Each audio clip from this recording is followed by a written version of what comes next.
തട്ടേക്കണ്ണി ചെറിയാങ്കുന്നിൽ മോഹനൻ സുഹൃത്തിന്റെ വീട്ടുമുറ്റത്ത് മരിച്ച നിലയിൽ കണ്ടെത്തിയ സംഭവം കൊലപാതകമെന്ന് സ്ഥിരീകരിച്ച പോലീസ്.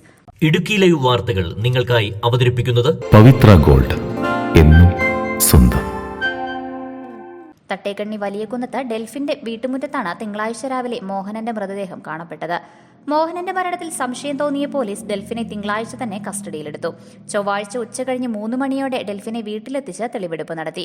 ഡെൽഫിനും മോഹനനും ഒരുമിച്ച് ഡെൽഫിന്റെ വീട്ടിൽ മദ്യപിച്ചിരിക്കെ പ്രകോപിതനായ ഡെൽഫിൻ മോഹനനെ മർദ്ദിച്ച് മുറ്റത്ത് തള്ളിയിട്ട ശേഷം കതകടച്ചു കിടന്നു. പുലർച്ചെ മോഹനൻ വീട്ടുമുറ്റത്ത് ചലനമറ്റ് കിടക്കുന്നത് കണ്ട് ഡെൽഫിന്റെ ഭാര്യ അയൽവാസികളെ വിവരമറിയിച്ചു. തുടർന്ന് നാട്ടുകാരും മോഹനന്റെ മകനും ചേർന്ന് നേര്യമംഗലം സാമൂഹ്യാരോഗ്യ കേന്ദ്രത്തിൽ എത്തിച്ചെങ്കിലും മരിച്ചു. ഡെൽഫിൻ സ്ഥിരം അക്രമകാരിയാണെന്നും ഇയാൾ കൊല്ലുമെന്ന് ഭയന്നാണ് ഇയാൾക്കെതിരെ പോലീസിൽ പരാതിപ്പെടാത്തതെന്നും സമീപവാസികൾ പറഞ്ഞു.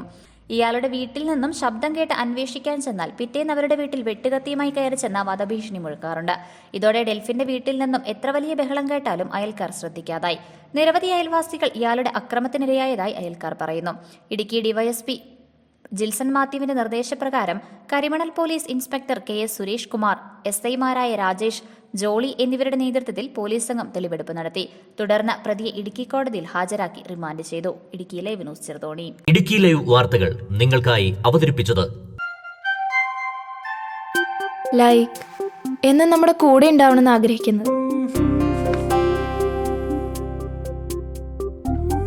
കൂടെ ഉണ്ടാകുമ്പോൾ ഒരു കോൺഫിഡൻസ് ആണ് ഫീൽ ചെയ്യുന്നത്. നമ്മുടെ സ്വന്തം എന്നൊക്കെ പറയില്ലേ,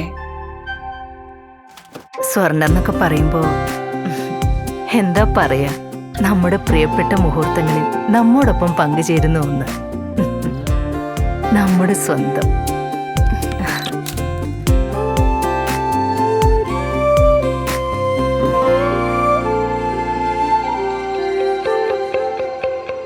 പവിത്ര ഗോൾഡ്, എന്നും സ്വന്തം.